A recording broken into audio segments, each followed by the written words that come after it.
Valhalla awaits. Just not as for long now. The long-tested and teased Aston Martin supercar is finally, actually ready to wind up in the hands of its waiting and well-heeled customers. And those waiting are in for one heck of a ride. The Valhalla is sort of a F1 meets Formula E meets Aston Martin's typically beautiful lines. It all comes together for one heavenly machine.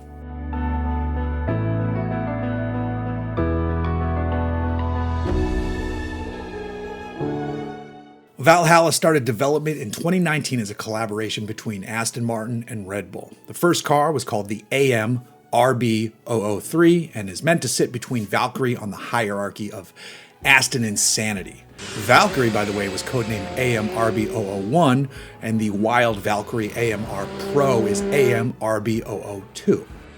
Originally, Valhalla was set to utilize twin-turbo V6 power paired with some electrification.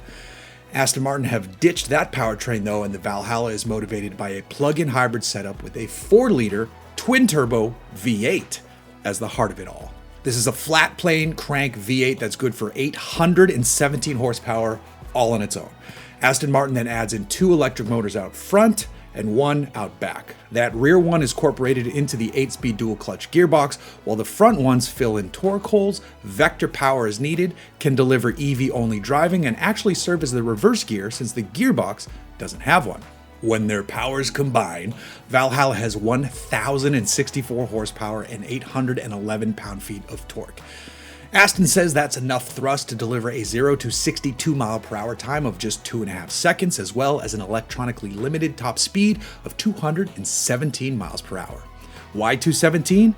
Because it's a nice even 350 kilometers per hour, even though the Brits still actually use miles per hour for some reason. I'm not complaining, of course, since we do too, but it's always odd to remember that. With a car like this, you can expect serious aerodynamics. The Valhalla certainly delivers, as it uses an active aero system using tech developed from the Valkyrie. At 149 miles per hour, the Valhalla has over 1,300 pounds of downforce, and it stays that way all the way up to the 217 mile per hour top speed. It does this by reducing the angle of attack of the front and rear wings to allow the car to climb to its top speed while keeping downforce performance consistent.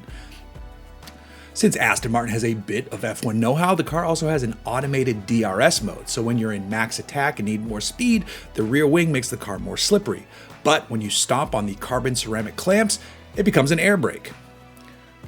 And then, when you're ready for silent EV cruising, put it in EV mode and be rewarded with about 8 miles of range and a top speed of 80 miles per hour. Look, the hybrid parts aren't here to make the world a greener place. This is a performance car, and the electric bits allow for a higher level of performance through their ability to instantly move power around, pull the car around corners, and fill in any gaps of torque as the car rips through the gears and its rev range.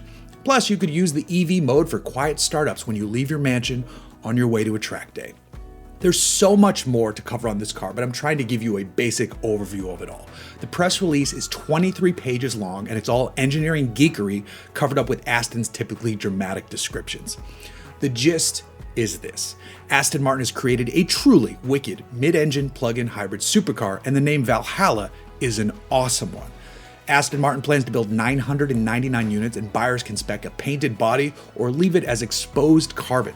There's an option for magnesium wheels, 6 different race-inspired liveries, and a few other options, but I haven't seen a price listed. Word is it's under $1 million, so I guess that's good to know. Also, does it really matter?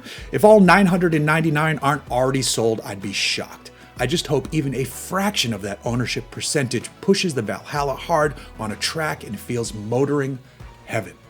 And if they don't, I can be hired very inexpensively to do it for them.